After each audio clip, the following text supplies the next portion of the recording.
Tarakan, sebuah pulau kecil di utara Kalimantan, menyimpan sejarah panjang yang membentuk wajahnya pada hari ini. Pada awal abad ke-20, ditemukannya cadangan minyak bumi menjadikan Tarakan sebagai salah satu pusat industri minyak terbesar di Hindia Belanda. Kilang-kilang minyak berdiri, buruh didatangkan, dan aktivitas ekonomi mulai tumbuh pesat. Namun, masa kejayaan itu tidak berlangsung tanpa hambatan. Masa penjajahan meninggalkan jejak yang mendalam, menghancurkan sebagian besar fasilitas yang ada. Seiring berjalannya waktu, Tarakan bangkit kembali dari kota industri kolonial. Tarakan berkembang menjadi kota modern yang maju, menjadi pusat pelayanan, perdagangan, dan mobilitas masyarakat di wilayah perbatasan.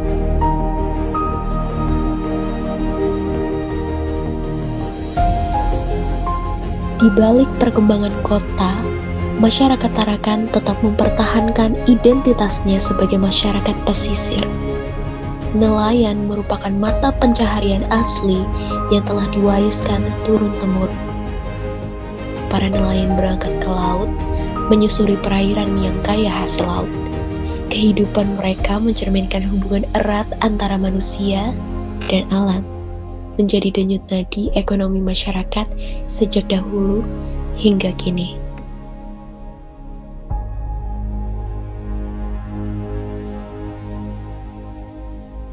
Tarakan bukan hanya kaya secara ekonomi, tetapi juga kaya dalam keberagaman budaya. 3 suku asli yang menjadi bagian penting dalam sejarah pulau ini adalah suku Tidung, suku Bulungan, dan suku Dayak. Masing-masing suku membawa tradisi, bahasa, dan nilai budaya yang berbeda. Namun, hidup berdampingan dan membentuk jati diri masyarakat Tarakan yang harmonis dan inklusif.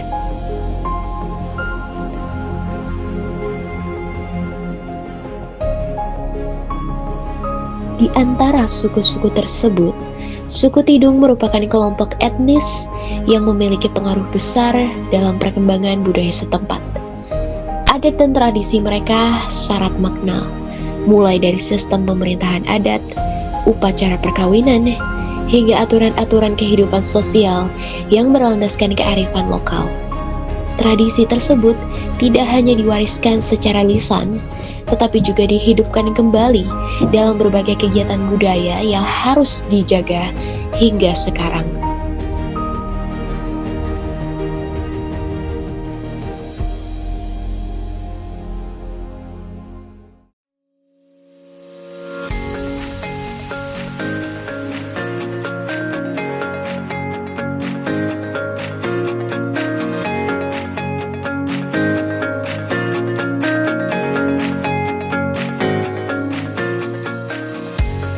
Salah satu warisan budaya paling menonjol dari suku Tidung adalah kesenian tari. Gerakan yang lembut namun tegas, kostum berwarna cerah, serta musik tradisional yang mengiringinya mencerminkan karakter masyarakat Tidung yang ramah dan berbudaya. Tarian-tarian ini tidak hanya menjadi hiburan, tetapi juga media untuk menyampaikan cerita, nilai moral, dan identitas suku Tidung kepada generasi berikutnya.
Jadi ini di Balai Adat Tidung itu ada 5 ruangan. Jadi ada Balai Ampu, Balai Unot, Balai Rung, Balai Unot, Balai Denandu, sama Balai Delaki. Nah, Balai Rung itu ruang pertemuan. Biasanya di sini kita nyambut kalau ada tamu, misalkan kayak ada kunjungan dari TK. Terus Balai Unot itu ruang tengah. Di sana itu ada meja makan gitu. Jadi biasanya orang zaman dulu makannya di situ, kalau ada rapat keluarga di situ. Terus Balai Ampu itu sebenarnya kamar orang tua. Nah, terus di belakang sana itu ada Balai Denandu. Di belakang Balai Unot itu kamar anak perempuan. Artinya kamar anak perempuan. Terus di sebelah kiri, kalau dari sini sebelah kiri ya, sebelah kiri itu Balai Delaki. Balai Delaki itu kamar anak laki-laki. Ya. Mau dibawa keliling? Boleh? Ayo udah. Boleh. Kita ke Unot dulu. Ini dinamain ada balai lelaki denandu. Iya. Itu mungkin bisa dijelasin nggak Kak kenapa namanya itu? Karena sesuai sama ruangannya, Kak. Oh. Jadi ini tuh sebenarnya Balai Adat Tidung ini bentuk rumah bangsawan suku Tidung zaman dulu. Iya, jadi Balai Unot ini tempat atau ruang keluarga. Misalnya ada makan malam kan, mereka biasa di sini. Terus kalau ada rapat keluarga, nah di sini ada beberapa benda koleksi. Ini ada Padau Tujuh Dulung. Iya, ini Padau Tujuh Dulung. Kenapa dinamakan Tujuh Dulung? Karena dia punya 7 haluan. Seperti itu. Terus dia setiap warnanya ini memiliki artinya masing-masing. Jadi kalau warna kuning itu artinya kehormatan, sedangkan kalau warna hijau itu artinya kepercayaan, kalau warna merah itu artinya ketegasan.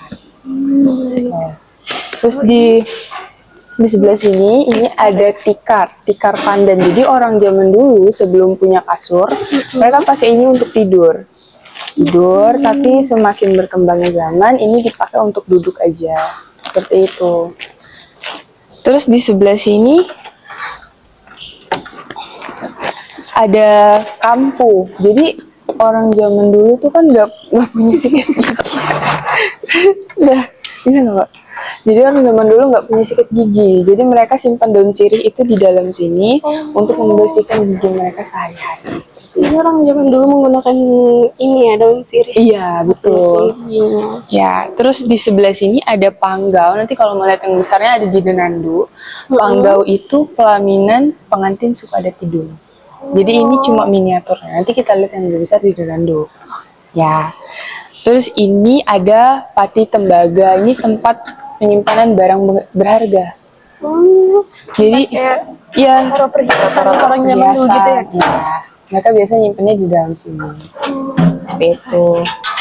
Terus di sebelah sini ada gelang tano.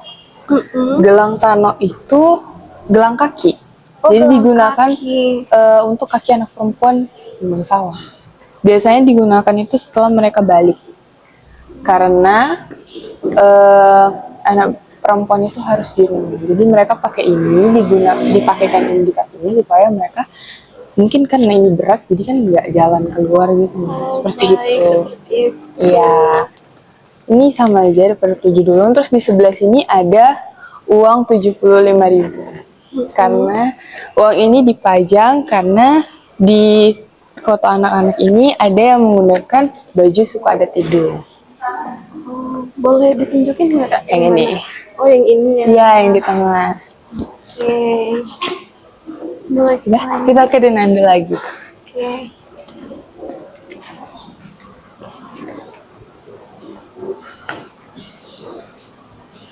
Jadi ini namanya Balai Denandu. Balai Denandu ini kamar anak perempuan. Sebenarnya kamar anak perempuannya itu di depan, Kak. Malahan harusnya masuknya gerbangnya lewat sebelah sana, tapi karena akses jalannya tertutup, jadi lewatnya Balai Rung tadi. Terus di sebelah sini ada Indong Dalam Lamin. Jadi ini kayak ayunan bayi yang ada di dalam kamar gitu. Beda sama indong yang di sebelah sana. Yang di sana digunakan untuk di luar, dan kalau yang ini memang digunakan khusus untuk di dalam. Jadi bisa diayun. Jadi iya, karena dia menggunakan rotan di atas itu. Ya. Terus di sebelah sini ada timbang Sapor atau timbangan bayi yang lahir di bulan Safar. Jadi bayi yang lahir di bulan Safar itu biasa terkenal aktif. Jadi ya Ada aktif. filosofinya nggak Kak? Kenapa di bulan Safar bayinya terkenal aktif? Ini ya. Kurang tahu sih Kak, tapi Mungkin kepercayaan aja. iya, atau kepercayaan. budaya aja. Oh, baik. Terus biasanya misalkan orang tuanya petani, nanti anaknya tuh ditimbang sama hasil tanian orang tuanya. Oh, Baru hasil seperti itu. taniannya dibagikan ke tamu-tamunya, tamu-tamu yang undangan. Baik. Tuh. Terus di sebelah sini ada selakat atau tempat tidur perempuan yang baru melahirkan. Jadi memang dikhususkan. Terus di sebelah sini ada tandang. Jadi ini tuh batu sungai, batunya dipanasin. Nanti ditutupi sama kain, baru ditaruh di atas perut perempuan yang habis melahirkan supaya darah kotornya keluar. Oh, seperti Iya. itu. Jadi baring di sini Bareng di sini. setelah melahirkan Ya. gitu Kak. Terus di atas sini, jadi orang zaman dulu sebelum mengenal agama menggunakan barang-barang seperti ini untuk mencegah hal-hal buruk. Jadi kayak semacam jimat seperti Iya, itu ya Kak. betul. Oke. Terus di sini ada kibut atau tempat air. Nah di sini ada pada Ada tujuh tujuh tudungnya. tudungnya, Ya, yang ini yang gede-gedenya. lebih besar. Mungkin Nih, nih. Gede ya. Oke, mungkin bisa lanjut. terus di sebelah sini ini ada pakaian sehari-hari. Jadi yang laki-laki ini namanya baju pelimbangan, sedangkan yang perempuan namanya baju kurung buntut.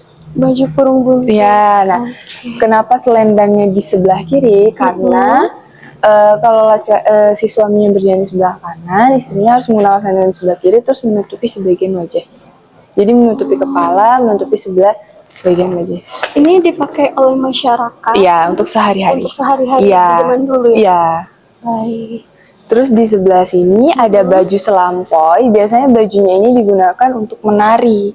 Menari terus digunakan untuk menyambut tamu. Kemarin saat Irau, penyambut tamunya menggunakan baju seperti ini.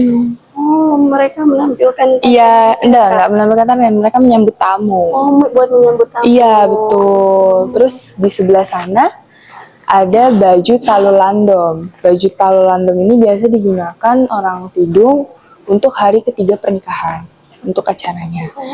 Tapi karena berkembangnya zaman, jadi ini baju disewakan khususnya untuk pejabat-pejabat saja. Tahu landom itu ada arti nggak sih Kak? Kalau tahu kurang tahu sih. Oh, Maaf ya. kita bukan iya. Enggak. Terus sebenarnya ada baju pengantinnya juga, itu seperti yang difoto, tapi patungnya masih di custom karena tangannya harus seperti ini. Oh, Karena yang ini harus kan ada tangannya ininya lurus ya. ke bawah gini kan, jadi di custom seperti yang gini. Ya. Baik. Terus di sebelah sini ada alat musik Dulmuluk, ada piul, gandang, agung.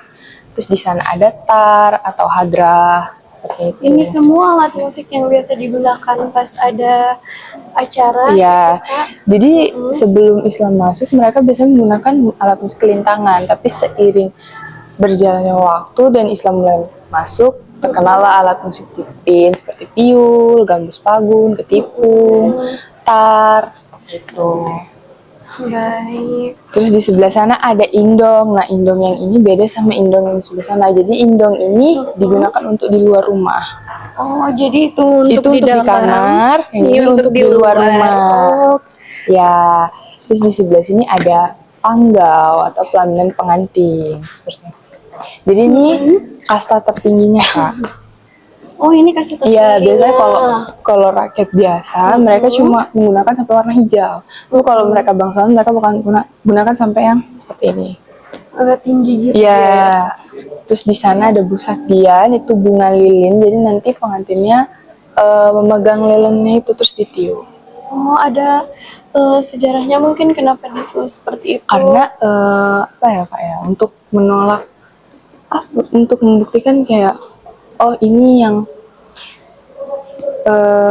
apa ya, misalkan dia niup nih, tahu saya yang pernah saya dengar katanya untuk menghindari sesuatu aja gitu. Oh, gitu. untuk kayak seperti Ya. jimat aja juga kali juga. Terus di sini ada sedulang. Sedulangnya tuh isinya tuh piring. Jadi sedulang ini tuh kayak seserahan. Oh, seserahan Iya, buat pengantinnya. dari pengantin laki-laki Dari untuk pengantin pria. pengantin perempuan. Jadi sedulang ini biasanya diberikan dengan jumlah yang ganjil Oh, ada atau mengapa sesuai dengan ganjil gitu, Pak?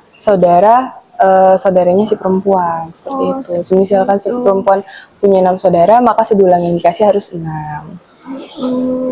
Kayak gitu. Oke. Terus ada ini ada nasi Nasi pengantin, pengantin. tahu nasi ketan yang warna kuning terus ada Iya, ya tahu. begitu.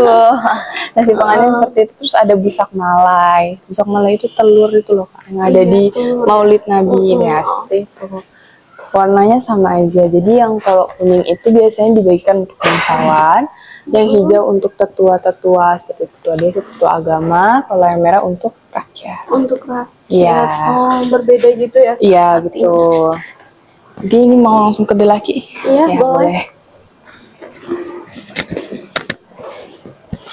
Oh, ini Ini balai delaki atau balai kamar delaki, anak ya. laki. Oh, berbeda ya, lebih spesial seperti itu perempuan. Kalau ini ada payau atau rusa. Jadi zaman dulu mereka menggunakan ini untuk mereka memburu hewan ini. Hewan buruan. Ini hewan buruannya Iya ya. betul. Terus ini ada ani-ani. Ini untuk anu padi. Oh, buat anu padi Iya itu. betul. Oke. Terus ini tadi anak perempuan yang di rumah yang pakai gelang tanuk, biasanya mereka buat kerajinan seperti ini di rumahnya. Kayak ketupat juga. Iya, ketupat. Ya, ini bentuk khusus-khusus. Ada ini enggak sih, Kak? Kenapa bentuknya berbeda-beda gitu? Karena emang dari sana udah kayak gitu kan. Oh, Beda, emang karena budayanya. kalau yang biasa kita temuin ketupatnya yang gini kan, karena Iya, rata-rata yang buat orang segitiga. Jawa. Oh, Yang ini emang buatan memang tidung. buatan Ya, tidung gitu ya. betul. Terus ini ada benda-bendanya yang kayak gini, kayak alat-alat kerajinan. Oh, ini kerajinan-kerajinan Iya, yang biasa dibuat betul. pada dulu. Sini ada untuk petani, ya Oh iya, topinya buat itu. di kepala gitu ya. Ya betul. Terus ini ada tampah. Nah ini ada tas untuk menaruh hasil padi. Oh, Ya ada jadi sampingnya. ini punya perempuan, yang laki-laki lebih besar lagi. Oh, Iya. berbeda gitu. Iya. Terus ini ada seperti ini, itu biasanya digunakan untuk orang zaman dulu untuk digantung, terus menggantung pakaian seperti itu. Oh, seperti Iya. itu penggantung pakaian Iya zaman betul. dahulu. Tapi sekarang kan ada yang dijadikan hiasan kan. Mm-mm. Terus di sebelah sini ada sarang burung serindip. Oh, sarang burung serindip aja nih, Kak. Iya, ini sarang burungnya. Terus nanti burungnya dimasukin lewat sini. Karena burungnya kecil aja. Iya. Jadi orang zaman dulu pelihara karena orang Tidung biasa kan tinggalnya di pesisir kan, untuk menandakan kalau ada bahaya. Biasanya burungnya bakalan bunyi kalau ada bahaya atau bencana alam seperti itu. Terus di sini ada gentong air, sama di sebelah sini ada untuk tempat penyimpanan beras. Ini tempat menyimpan beras. Iya, boleh. Sama gentong air. Iya. Terus di meja sebelah sini, ini ada beberapa barangnya. Ini ada tombak. Mbak. Iya, jadi ini namanya sumpit kan. Oh, ini sumpit. Iya. Nah, jadi ini dikasih masuk, terus ditiup sekuat-kuatnya. Buat berburu. Iya, betul, buat berburu. Nanti kalau sudah hewannya itu lemah, baru ditusuk pakai tombak ini. Oh, seperti itu. Ya, jadi ini yang besar untuk laki-laki, sedangkan yang kecil ini untuk perempuan. Oh, perempuan juga dahulu. Iya, ini. berburu ya. Ya, lebih kecil dia. Sedangkan yang besar untuk laki-laki. Terus ini ada getah. Getah ini buat apa, Kak? Buat ngelem seperti ini. Oh, buat Iya, ini, jadi zaman dulu buat- kan belum ada lem kan. Mereka menggunakan getah untuk menempelkan seperti itu. Oh, baik. Terus di sini ada kayak senjata-senjata begitu, ada pistol seperti itu. Di zaman dulu juga ada senjata gitu ya? Iya, karena orang Tidung zaman dulu sempat bekerja sama Belanda. Oh, Tapi bekerja iya, sama pas untuk masa zaman dulu. Iya. Penjajahan ya berarti Iya ini. betul. Ini ada Oke, parangnya. baik. Ada Ini juga sama kurang lebih seperti ini. Terus di sebelah sini ada tong-tong. Ini biasanya ada di pos kamling. Oh, buat Iya, ngingatin buat masyarakat gitu ya? Iya, kalau ada bahaya seperti itu. Baik. Keluar. Terus Ini dibuat ada ukirannya gini, ada artinya mungkin Kak? enggak. Enggak ya, Iya. emang buat ini menghias Iya. aja. Terus di sebelah sini ada teko air. Ini sampai sekarang masih ada sih. Pasti iya. setiap rumah ada kan. Ini di Ya. rumah saya juga ada. Terus di sebelah sini ini ada cobek. Oh, ini coba Ini sih ulekan zaman dulu ya. ya. Ini batu asli. Jadi orang zaman dulu mereka pakai ini. Oh, coba Gitu. Cuma ininya aja yang ada ulekannya udah gak ada. Terus ini ada lampu. Gini nih kayak api obor. Nanti digantung. Berarti dia lampunya dari api gitu ya? Iya, ini kan di bawahnya ada minyak tanah. Terus ini gasing. Oh, ini gasing zaman Iya, dulu. ini gasing zaman dulu. Jadi ini ditaruh di tanah baru ditarik talinya. Oh, Jadi kalau ada lomba gasing biasanya mereka dapat piala seperti ini. oh, ini piala zaman Iya. dahulu ya Kak? Oh, Gitu. baik. Terus ini namanya logo. Jadi permainan logo ininya ada dua, yang satu di sebelah sini, yang satu nanti untuk dipukul. Kalau dia kena, ya Kayak main bisbol. iya, gitu. Di sini ada untuk yang arit-arit padi. Oh, ini arit padi. Ya, ini. Baik. Entah nggak bisa sebelah sini. Nah ini namanya ambau untuk perangkap kepiting. Oh, Jadi nanti ditaruh umpannya di atas sini. Jadi nanti kalau kepitingnya masuk, kakinya kan masuk, jadi dia nggak akan bisa gitu. Jadi pas diangkat dia udah nggak bisa kemana-mana lagi. baik. Terus ini namanya belangkas atau kepiting tapal kuda. Tuh. Ini kepitingnya zaman dahulu ya. Sampai sekarang masih ada. Katanya yang nggak punah-punah itu. Iya, betul. Jadi ini katanya kepiting ini punya darah warna biru. Oh, Ya, untuk pengobatan. oh, ada ininya ya, ada obatnya. Iya, di betul. badannya. Terus di sebelah sini ada jaring ikan sama dayung-dayung untuk perahu. Jadi ini perahu yang ini biasa digunakan nelayan untuk mencari ikan, sedangkan yang ini ketika ada acara lomba. Oh iya, mungkin Ya, yang ada kata di orang itu. pacu jalur ya. Oh kayak iya, gitu pacu ya. jalur. Berarti pacu jalur itu ada tidung ya Kak? Enggak juga sih, Mbak. Mungkin emang. Tapi tidung emang ada Iya, juga betul. anehnya. Terus ini ada tambak. Oh, Jadi ini kalau tambak. ini dipasang pada saat air pasang surut. Jadi nanti kalau airnya pasang, ikannya bakalan masuk ke dalam. Nah, nanti kalau airnya udah surut, ikannya udah nggak bisa keluar lagi. Oh, seperti Iya, jadi nanti hasil ikannya itu bakalan ditaruh di dalam sini. Ini tasnya. Oh, ini tas yang buat Iya, ini masukin tasnya ikannya untuk ya? taruh ikannya. Seperti itu. Baik. Terus ini perangkap ikan. Oh, ini perangkap. Iya, ini perangkapnya. Jadi nanti umpannya dipasang di atas sini, terus nanti sudah umpannya dipasang, baru ditaruh di air yang mengalir. Nah, ini ikannya masuk, udah makan, nanti udah nggak bisa keluar lagi. Zaman dahulu itu nggak pakai pancingan Enggak, piano ya, pakainya enggak. ini ya. Ya, terus ini, kalau ini perangkap udang. Sama. Ada perangkap udang. Iya, jadi dia nanti umpannya dipasang di atas sini. Di atas sini nanti dipasang, terus ditutup, baru digantung di pohon yang mendekati sungai, air mengalir di sungai itu.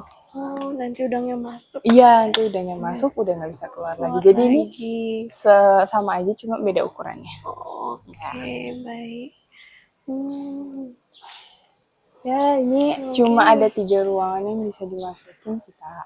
Oh, Yang cuma bisa, ada 3 ruangan karena ya? kalau balai lampu tadi itu kantor. Oh, Digunakan sebagai kantor. itu kantor ya? Jadi yang bisa digunakan akses untuk kunjungan cuma 3 ruangan ini. Oh, seperti itu. Oke, mungkin terima kasih ya Kak atas turnya kali ini. Sangat bermanfaat buat kami tahu tentang alat-alat zaman dahulu orangnya tidung. Minta maaf juga kalau sebenarnya informasi yang saya berikan kurang. Tidak apa, ngerti. Udah banyak banget kan informasi. Soalnya saya di sini juga ya baru juga. Iya. Iya.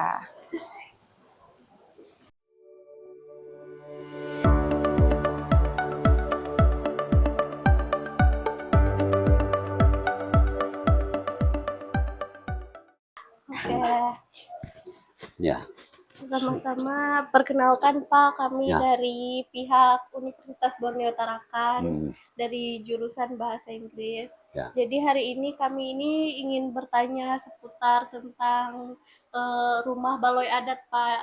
Kebetulan kemarin kami sudah mengunjungi kan rumah baloi adat di situ dan bertanya-tanya soal tempatnya, terus rekam video juga di sana. Kalau bisa masuk ke pertanyaannya, jadi di sini kami ingin bertanya Pak tentang rumah baloi adat Tidung itu kan, latar belakang atau cerita berdiri di balik berdirinya rumah baloi adat itu apa ya Pak kira-kira? Nah, jadi latar belakang balai adat yang ada di dekat Keramat sana itu dibangun oleh pemerintah. Oh, dibangun pemerintah. Dibangun oleh pemerintah, saya lupa tahunnya, untuk kegunaan adat istiadat suku Tidung di Tarakan. Nah, terutama untuk memfasilitasi lembaga adat Tidung yang ada di Tarakan. Jadi itu ceritanya, tidak ada cerita apa-apa. Jadi Adapun dibangun buat masyarakat Tidung untuk di masyarakat, Tarakan ya. aja gitu ya Pak, buat Lah. acara-acara mungkin ya Pak. Kan kemarin kami udah ke sana nih Pak, Ya. terus lihat warnanya itu warna kayu banget. Kira-kira di situ tuh ada maknanya nggak sih Pak, kenapa diberi warna itu? Mungkin ada ukiran-ukiran di situ kan Pak, Ya. yang kami lihat kemarin, terus ada hiasan-hiasan juga. Itu punya makna tertentu nggak Pak? Kalau warna seperti itu, memang itu warna alam ya, warna kayu. Jadi supaya lebih kelihatan tradisional atau etnik, begitu ya, tidak diwarnai. Jadi mengikut warna kayu, hanya diberi pelitur untuk membuat jadi mengkilap begitu, dan kayu supaya lebih awet. Jadi tidak diberi warna apa, jadi tidak ada makna apa-apa, hanya supaya lebih bernuansa tradisional. Oh, lebih gitu. natural gitu ya Pak. Ya, nah kemudian ada hiasan-hiasan barangkali. Itu ya. Ukirannya kan. Ukiran di sana banyak nih, ukiran yang mana? Jadi kalau suruh menjelaskan banyak sekali, yang saja yang bagian mana begitu yang perlu kita jelaskan. Mungkin yang saya notice ya Pak, yang pas saya pertama kali ke sana itu, pas sekali masuk di dinding atau di temboknya itu ada ukiran-ukiran gitu Pak, seperti ukiran adat zaman dahulu mungkin. Di yang mana itu ya? Pas mau masuk ke dalam situ kan Pak, sebelum kita masuk ke ininya, ke baloi adatnya, di luar itu ada tembok putih di situ pinggir tuh. gunung itu. Iya, itu relief. Jadi relief kan yang gunung itu dari semen itu. Iya. Jadi itu tidak ada makna, tapi memang itu menggambarkan kehidupan tradisional orang Tidung sehari-hari begitu. Di situ ada kegiatan para nelayan, ada kegiatan orang berkesenian, kemudian ada orang mengayun anak, ada orang membuat sagu. Nah, di situ. Jadi itu relief. Jadi bukan makna, tapi memang menggambarkan langsung kegiatan tradisional sehari-hari orang Tidung begitu. Itu yang ada di relief itu. Nah, itu bukan ukiran. Itu bukan ukiran ya. Itu relief. Jadi tidak ada mana Bapak ya. Lihat gambarnya orang sudah paham itu apa maksudnya. Kan ada perahu. Iya. Ada orang itu main gambus. Menceritakan khas zaman dulu, ada orang dulu pikul gitu ya. pada tujuh dulung kan di situ. Nah, jadi ya tidak perlu makna lagi, orang langsung paham sudah itu gitu kan. Jadi itu kegiatan tradisional orang Tidung tadi. Baik. Seperti yang Bapak bilang tadi, baloi itu kan bahasa Tidung ya Pak. Dalam budaya Tidung, nama baloi ini maksudnya itu apa Pak? Ya baloi ya rumah begitu ya. Heeh. Jadi begini, masalah nama itu Mm-mm. biasanya kesepakatan. Iya. Jadi kesepakatan eh, nama yang berhubungan dengan lembaga. Lembaga Mm-mm. maksudnya badan hukum ya. Jadi kalau disebut baloi ya artinya rumah. Iya. Artinya rumah begitu. Nah, tapi kenapa disebut baloi adat? Heeh. Ya ada kesepakatan, ada ketetapan untuk itu, untuk dasar hukum begitu. Nah, sebab Baik. nanti ada organisasi yang berkegiatan di situ menyebutkan nama balai adat itu begitu. Nah, jadi Mm-mm. ya dinamakan begitu gitu ya. Nah, adapun eh, konstruksi bentuk daripada balai adat yang di Keramat itu Mm-mm. dalam istilah bangunan orang Tidung itu disebut baloi mayo. Oh, baloi Baloi mayo. mayo. Mayo itu bisa berarti raya. Raya. Oh, Raya. jadi kayak Jadi balai rumah raya ya. raya. Jadi Heeh. rumah raya itu terjemahan langsungnya itu bisa dimaknakan gedung begitu. Mm-mm. Jadi bukan rumah biasa. Oh, Nah, jadi baik. Balai Mayo itu bisa gedung, bisa istana. Jadi Mm-mm. dia bukan tempat tinggal biasa, dia tempat untuk kegiatan-kegiatan tertentu, Oh, begitu. baik. Atau dia rumah tempat tinggal, Mm-mm. tapi yang tinggal di situ orang tertentu. Nah, itu yang disebut Balai Oh. Mayo. Jadi dia bukan rumah tempat tinggal biasa, Mm-mm. bisa untuk kegiatan tertentu, atau itu tempat tinggal tapi orang tertentu. Jadi kalau dia Baik. untuk kegiatan tertentu itu gedung. Mm-mm. Nah, kalau itu tempat tinggal raja, maka itu disebut istana tadi kan. Istana. Nah, itu arti dari Baloi Mayo. Nah, itu Oh, jadi baik. bentuk tata ruang balai Mm-mm. adat yang di sana itu disebut Baloi Mayo sebab ada beberapa bagian. Nah, ada Mm-mm. balai rung, ada Mm-mm. balai yampu, ada balai Mm-mm. denandu, ada balai delaki, ada balai unod. Nah, jadi unsur-unsur itu disebut balai mayo tadi. Adanya Baik. unsur-unsur itu tadi. Disebut balai mayo ya, Pak. Ya. Oke. Seperti yang kami ke sana kemarin kan di rumah baloi adat itu tuh, Pak, kayak terpisah, ada yang namanya bilik yandu, kan ada yang namanya tempat delaki. Hmm. Ada filosofi sendiri nggak sih, Pak, kenapa dibuat kayak gitu atau kenapa strukturnya dibuat seperti itu? Mungkin. Ya. Heeh. Jadi gini, tadi itu kan sudah saya sebut sebelum kamu tanya sudah saya sebut sebetulnya. Iya. Ada baloi rung, ada baloi denandu, Mm-mm. ada baloi delaki, ada baloi yampu, ada baloi unod. Iya. Ini ya. Heeh. Nah, jadi ini sebetulnya nama ini menunjukkan kegunaannya. Jadi Mm-mm. balai yampu, yampu itu tuan, maksudnya tuan rumah Iya. atau pemilik.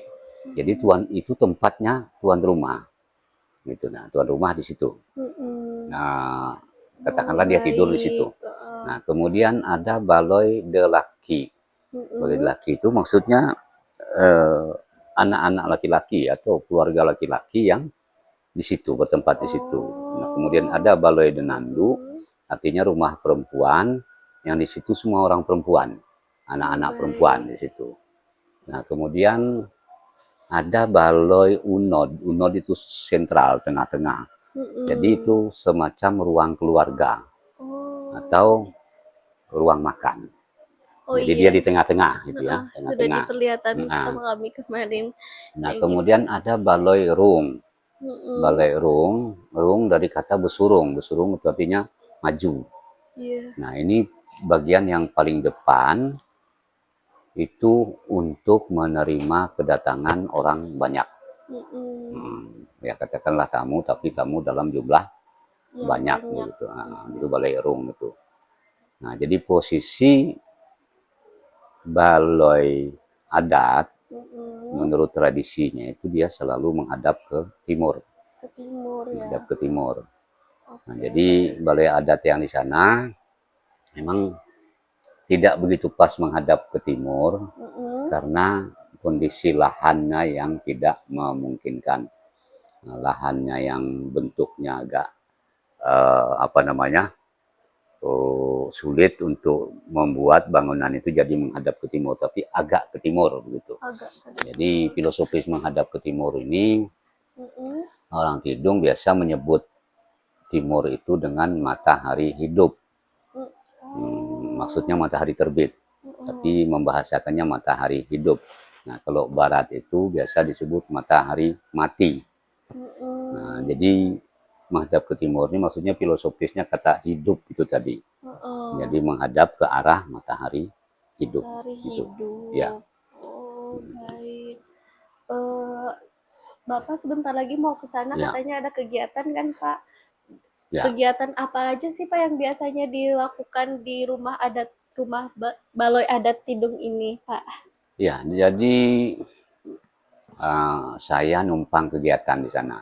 Numpang kegiatan, jadi numpang tempat itu ada beberapa kegiatan. Biasa ada anak-anak belajar menari itu malam. Nah, kemudian juga ada belajar dan latihan main musik di sana. Kemudian untuk hari ini jadwalnya diskusi bahasa Tidung. Nah, saya memandu itu. Diskusi bahasa Tidung. Diskusi bahasa Tidung. Jadi itu kegiatan yang saya biasa hadir di sana. Untuk diskusi bahasa Tidung itu gimana, Pak? Satu sama lain saling berbahasa Tidung? Iyalah, mungkin? diskusi dalam bahasa Tidung, temanya bebas. Jadi setiap pertemuan ya temanya berganti begitu. Nah, tapi harus dalam bahasa Tidung. Oh, seperti itu. Ya. Baik. Ada aturan sendiri nggak sih, Pak, atau pantangan kalau kita mau memasuki balai adat Tidung itu? Jadi untuk balai adat Tidung yang ada ini tidak ada pantangan begitu. Tidak ada. Selama itu sesuai batas kewajaran umum. Jadi konstruksi dari balai adat atau balai mayo itu sangat welcome begitu, sangat menerima orang datang. Sebab kita bisa naik atau masuk ke rumah itu dari arah mana saja. Apakah dari arah timur, dari arah barat, dari arah selatan, utara, itu semua bisa. Jadi balai adat itu tidak ada belakangnya begitu, semuanya depan. Jadi siapapun yang datang dia tetap sambut dari manapun. Nah, jadi itu maksudnya tidak ada pantangan, ya apalagi kalau orang datang memang dengan maksud baik kan. Nah, jadi pasti tidak ada pantangan untuk itu. Ya, selagi masih dalam batas kewajaran ya, Pak. Ya. Baik. Rumah balai ini masih digunakan dalam kegiatan adat nggak, Pak? Kayak apa? Mungkin irau gitu. Ya, ada beberapa kegiatan yang dianukan di sana selain kegiatan rutin tadi, ada belajar menari, tari-tari tradisional, musik tradisional, ada diskusi. Ya, memang pernah ada sidang adat di sana, ada kasus yang mesti diselesaikan secara adat, jadi di sana jadi tempat sidangnya begitu. Oh, baik, bisa Ya. jadi tempat sidang gitu Bisa. juga ya, Jadi Pak. untuk perkawinan adat juga biasa bisa dipakai, tapi jarang orang pakai begitu karena balai adat yang di Keramat ini lahan parkirnya kurang luas. Jadi untuk acara kawinan di situ untuk parkir sulit, jadi jarang orang pakai. Ada orang pakai tapi jarang gitu untuk acara kawinan. Nggak bisa ngundang banyak gitu kali ya, Pak? Ya, Karena parkirnya susah. enggak, kalau undangannya bisa saja semua. Kita di Tarakan ini kan punya tradisi undangan orang kawin itu datang pergi. Jadi tidak harus tempat yang luas, tapi tempat lahan parkirnya yang kurang, kemudian jalan keluar masuk ke situ juga hanya satu jalur, tidak bisa mobil selisih begitu. Itu kendalanya. Baik. Mau bertanya seputar mungkin kayak ada lagu nggak sih Pak, lagu atau tarian khusus yang lahir atau memang khas dari baloi adat ini? Mungkin saat menyambut tamu ada tarian khusus gitu Pak. Ya, jadi untuk penyambut tamu ada musik tertentu begitu, dan ada juga musik sudah ya, ada Pak? tarian. Tariannya judulnya Tunggal Lingkuda. Tunggal Lingkuda, tunggal itu artinya keberangkatan, Lingkuda itu pemimpin atau raja. Jadi itu tari tradisi untuk menyambut tamu. Nah, tari Tunggal Lingkuda ini tahun lalu sudah masuk dalam salah satu karya warisan budaya tak benda di Kementerian Pendidikan dan Kebudayaan. Jadi, kami kan kemarin sudah berkunjung ke sana nih Pak, Ya. dikenalkan sama tempat Denandu, Lelaki tadi seperti Bapak bilang. Nah, ada nggak sih Pak tempat yang paling sakral atau pengunjung dilarang masuk di situ di bagian baloi adat Tanah Tidung itu? untuk sekarang tidak ada. Untuk sekarang tidak ada. Tidak ada, karena baloi adat ini milik pemerintah dan dikelola oleh pemerintah. Di sana ada UPTD, Balai Adat Tidung dan Budaya, itu di bawah Dinas Kebudayaan, Pemuda dan Olahraga serta Pariwisata. Jadi tidak ada tempat yang tidak boleh dimasuki begitu. Semua boleh. Tapi ada yang tempat kayak khusus mungkin Pak, paling penting nggak ada ya, sama saja semua ya. Karena itu statusnya seperti kantor. Oh, baik. Ya, kecuali yang di pelaminan pengantin itulah kan, tidak boleh lah orang duduk-duduk sembarangan di situ. Iya, ya pada pokoknya harus masih ngikutin peraturan, nggak boleh sentuh barang di sana ya Pak, gitu mungkin. Oke. Lokasi rumah baloi adat ini dipilih karena alasan apa Pak? Jadi tidak ada pemilihan, sebetulnya lahan itu yang ada gitu. Oh, lahan itu yang ada bisa untuk tempat membangun balai adat tadi. Jadi tidak ada syarat kenapa itu dibangun di situ. Karena lahannya ada dan juga lahannya bagus, tanahnya bagus walaupun kurang luas. Jadi alasannya betul-betul sesuai kondisi yang ada. Oh, baik. Jadi nggak ada alasan khusus ya Pak? Tidak ada. Berdirinya di situ. Baik, mungkin itu saja Pak wawancara kami kali ini. Terima kasih Pak sudah mau berbincang sedikit sama saya. Kami pamit ya Pak. Terima kasih.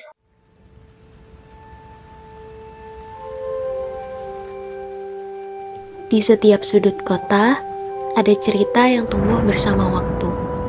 Ada jejak masa lalu yang tetap hidup di tengah langkah masa kini. Warisan tidak selalu tentang bangunan, tetapi tentang nilai, ingatan, dan jati diri yang terus dijaga.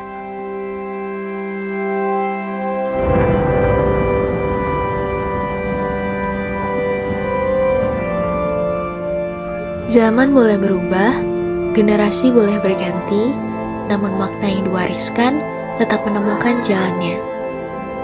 Ia hidup dalam cara manusia menghargai, merawat, dan meneruskan.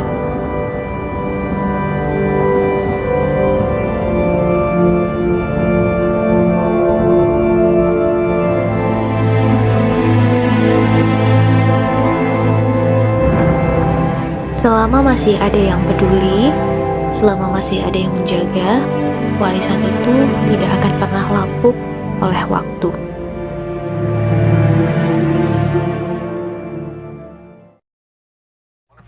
that is that it speaks to people. One is the loneliest number that you'll ever do. Two can be as bad as one. It's the loneliest number since the number one. One is the loneliest number that you'll ever do. Two can be as bad as one. It's the loneliest number since the number one.